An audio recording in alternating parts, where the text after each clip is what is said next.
Sa mga nagtatanong guys, no, so kung ilan nga ba ang kaya i-charge ng 30 watts solar panel. So ang kaya niya lang talaga guys i-charge is dalawang device, no. Kung ordinary naman yung phone mo, hanggang dalawa. No, so ibig sabihin hindi sa fast charging kasi nasa below 10 watts lang yung pag hindi fast charging. Pag mag fast charging na kasi guys, umabot kasi ng iba yung fast charging ng 22 watts. So isang device lang, no. Pag 30 watts lang yung panel mo, syempre hindi pwedeng lumampas yung supply mo is 30 watts tapos yung kumakain ng energy is 22 watts. So makakat na yung isa, no.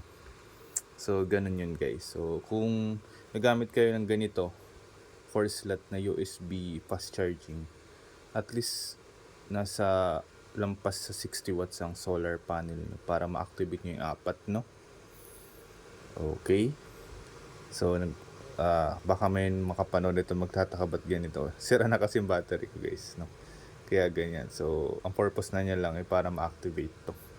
So bali daily mina-maximize ko na lang siya, tina-charge ko siya sa power bank. Yun lang guys, no.